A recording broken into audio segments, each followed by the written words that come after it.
عالم قديم لا يمل سماؤه تنزه عن قولي وفعلي به أستوفي من كل داء ونوره دليل لقلبي جهلي وحيرتي فيا رب متعني بسر حروفي ونور به سمعي وقلبي ومقلتي وهب لي به فتحا وعلما مدان وأنس به يا ربي في القبر وصل وسلم كل يوم وليلة على من به الرحمن يقبل توبة وآل وأصحابي كرام أئمة بهم يغفر الذنب وزلاتي أعوذ بالله من الشيطان الرجيم بسم الله الرحمن الرحيم بسم الله الرحمن الرحيم فلا أقسم بما تبصرون وما لا تبصرون إنه لقول رسول كريم وما هو بقول شاعر قليلا ما تؤمنون ولا بقول كاهن قليلا ما تذكرون تنزيل من رب العالمين ولو تقول علينا بعض الأقاويل لأخذنا منه باليمين ثم لقطعنا منه الوتين صدق الله العظيم. بسم الله الرحمن الرحيم فما منكم من عاد عنه حاجزين وإنه لتذكرة للمتقين وإنا لنعلم أن منكم مكذبين وإنه لحسرة على الكافرين وإنه لحق اليقين فسبح باسم ربك العظيم. صدق الله العظيم. Surat Al-Haqqah adalah tentang kepastian kebenaran, yaitu datangnya hari kiamat. Datangnya hari kiamat itu pasti dan benar.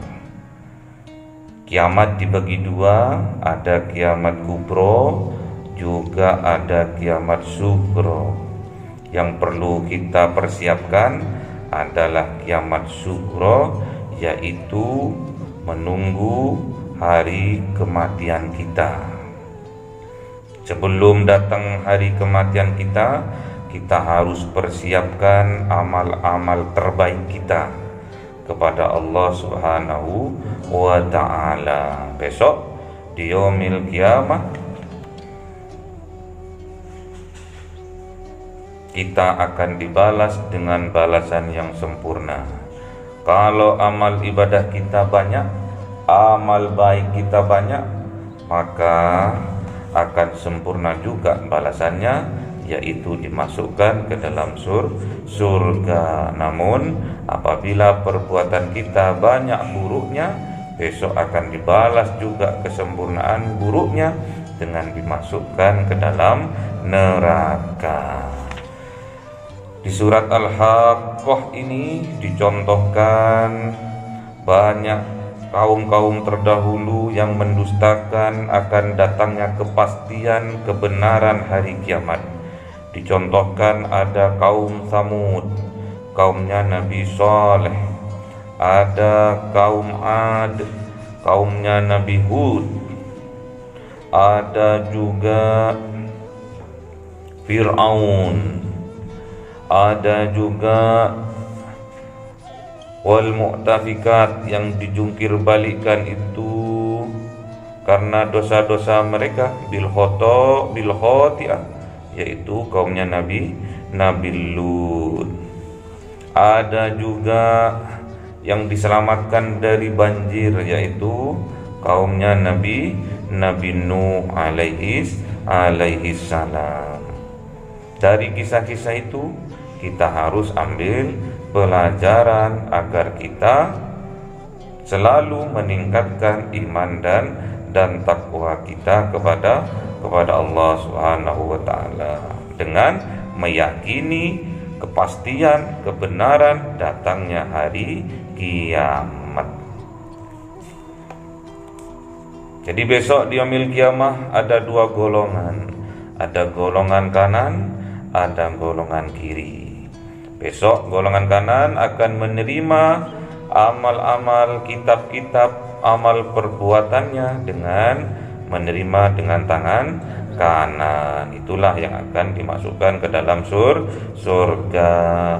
Ada juga golongan kiri, yaitu menerima kitab-kitabnya, kitab amal perbuatannya dengan tangan kiri. Besok akan dihisab di dalam nerakanya Allah, neraka jahim,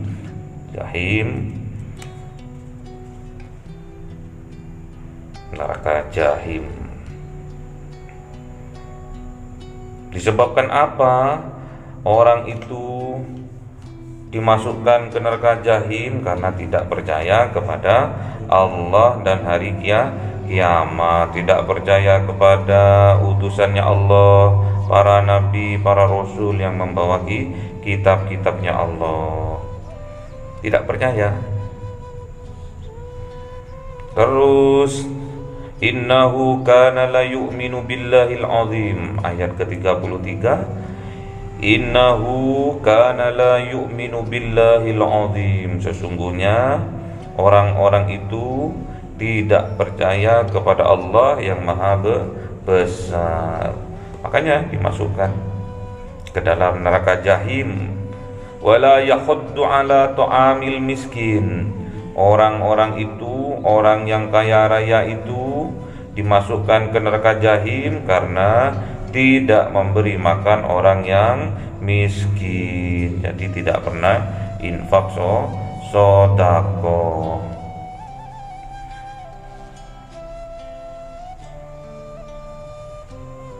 Kalau sudah di dalam nerakanya Allah, sudah gak berguna, hartanya tidak berguna, terus tahta, pangkatnya, kekuasaannya juga tidak berguna, hilang semua.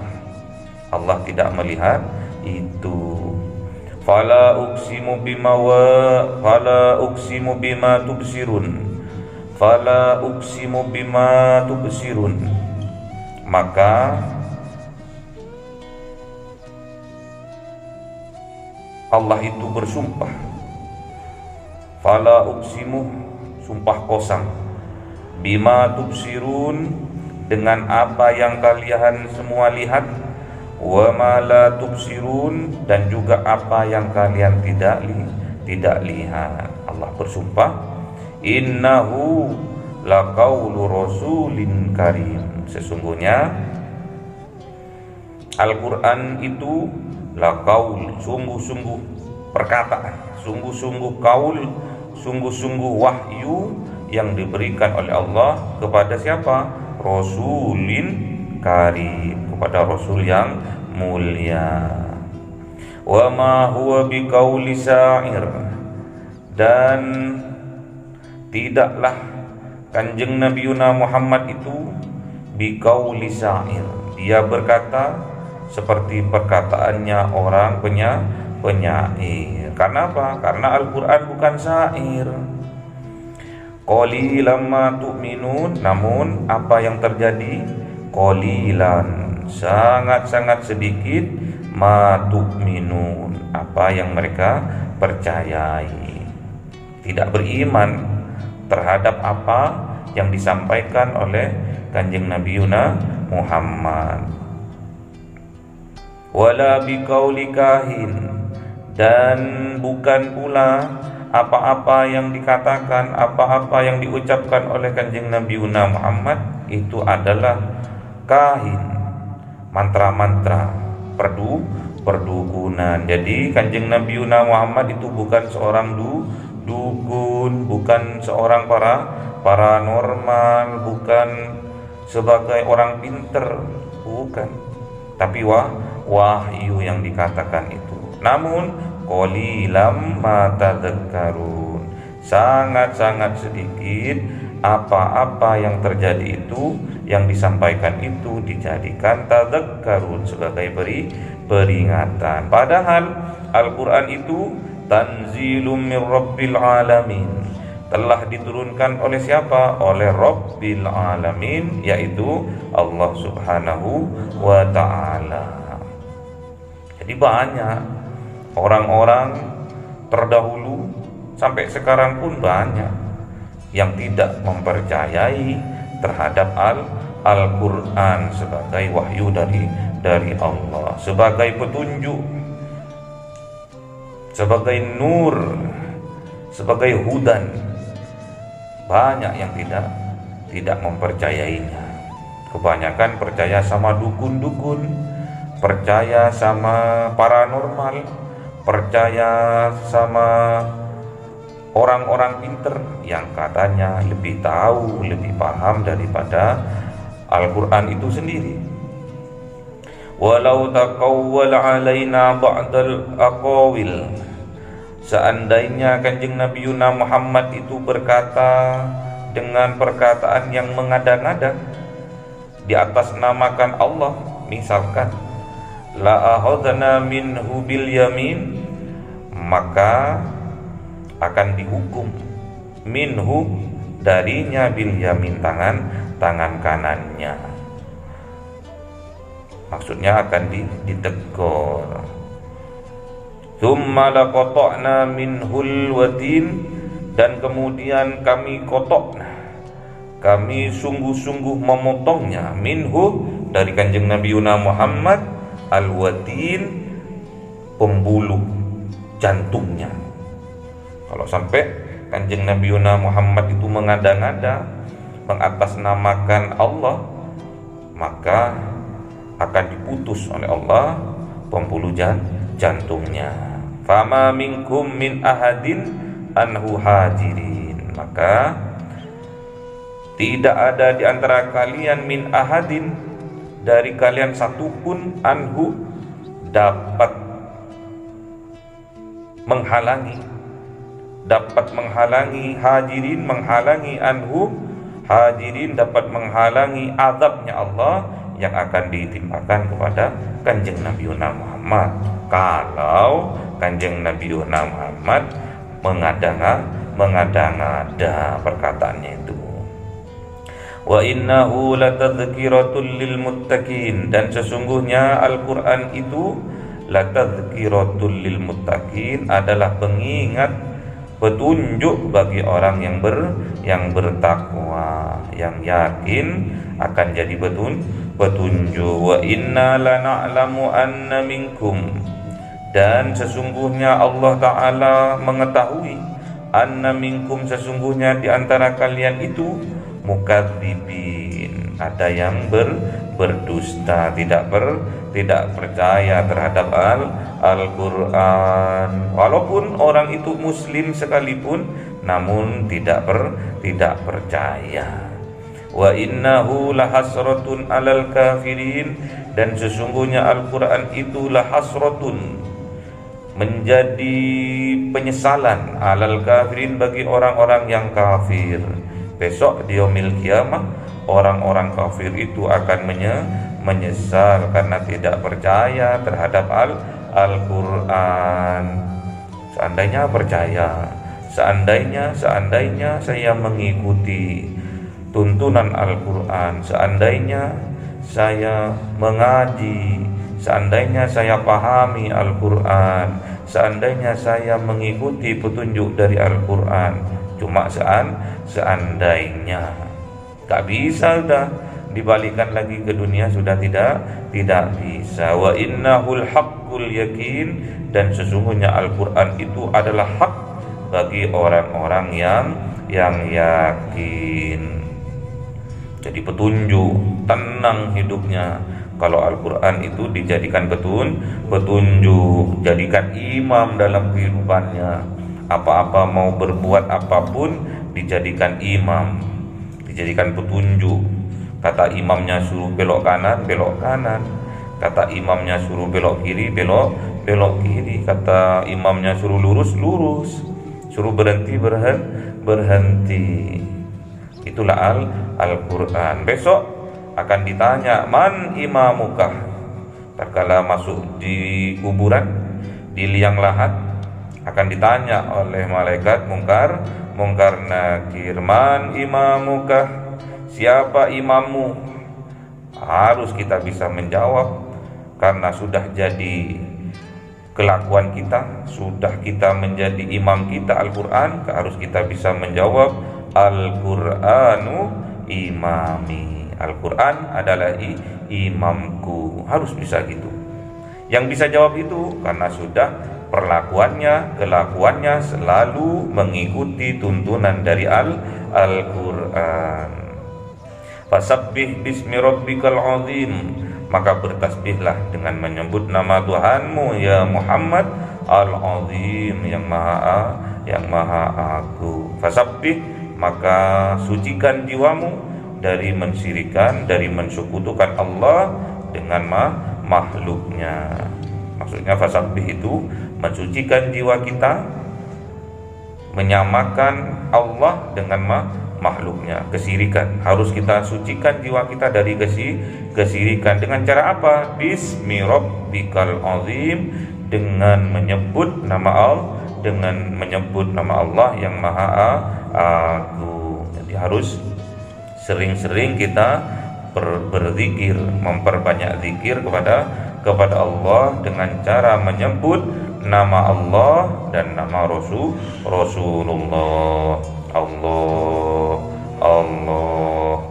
Allah gitu ya. Allah, sering menyebut nama Allah. Tidak ada lagi, agar hidup kita bisa tenang, agar hidup kita bisa bahagia, agar hidup kita bisa sejahtera, selamat dari dunia sampai akhirat. Kuncinya hanya satu, memperbanyak zikir. Ala bidzikrillahi tatmainnul qulub. Hanya dengan berzikir kepada Allah, maka hati ini bisa jadi tenang. Hanya dengan mengingat Allah, maka kehidupan kita bahagia. Makanya perbanyak zikir. Al-Quran ini adalah az-zikr. Nama lainnya dari Al-Quran adalah az-zikri, adalah pengingat. Kalau kita bercermin mempelajari surat Al-Haqqah, berarti kita harus meyakini akan hari kematian kita, hari kiamat kita, kiamat sughra. Dan siapa-siapa orang yang selalu mengingat hari kematiannya tatkala beribadah, ingat selalu kematiannya, ingat bahwa ajal menjemputnya, pastilah akan diberikan khusyuk dalam ibadahnya. Terus semangat dalam beribadah, terus tingkatkan keimanan dan ketakwaan kita. Semoga kita oleh Allah Subhanahu wa taala diberi kekuatan. Kekuatan berupa apa? Kekuatan berupa iman dan takwa. Kekuatan berupa apa? Berupa kekuatan kekayaan yang melimpah. Kekuatan untuk apa? Jiwa-jiwa yang jujur, yang gemar bersedekah. Terus bersedekah, bermanfaat. Dimanapun kaki kita berpijak, disitulah kita harus bisa bermanfaat bagi diri kita, dan juga bagi orang lain di sekitar kita. Insya Allah hidup kita akan barokah, hidup kita akan bahagia, selamat dari dunia sampai akhirat. Allahumma arhamna bil waj'alhu lana imama wa nura wa huda wa rahma. Allahumma minhu ma nasina wa 'allimna minhu ma jahilna warzuqna tilawatahu ana al-laili wa atrafan nahar waj'alhu lana hujjatan ya